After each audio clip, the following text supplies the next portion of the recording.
Quota Srinivasarao గారి గురించి మాట్లాడుకునే సిచ్యువేషన్ వస్తుంది నేను అనుకోలేదు.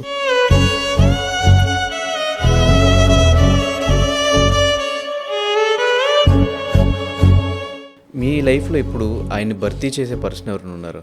అంతే, ఈ లైఫ్కు కోటన్నని పూర్తి చేసేవాళ్ళు లేరు, రారు.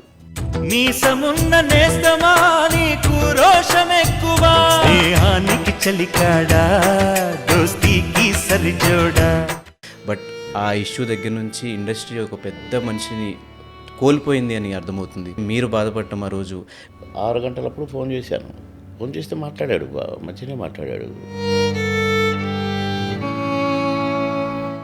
తెల్లవారుజాన 5 గంటలకు నాకు టీవీలో వాళ్ళు breaking news, veteran Telugu actor ప్రముఖ నటుడు కోటా శ్రీనివాసరావు కన్నుమూశారు.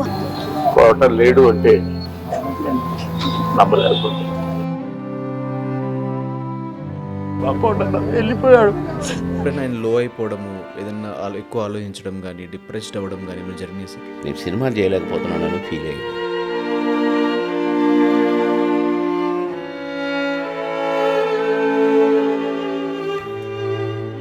కొడుకు చనిపోవడం అనేది పెద్ద మైనస్ అని చెప్పుకోవచ్చు. ఆయనకు కూడా అంతే.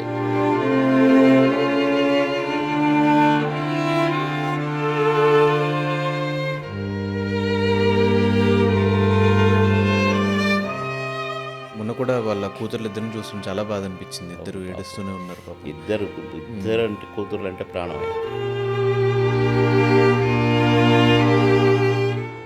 ఒక వీడియో మీ ఇద్దరు ఫ్రెండ్షిప్ మీద ఒక చిన్న ఏవీ టైప్లో ఒకసారి అది చూపిద్దాం అనుకుంటున్నాం మీకు.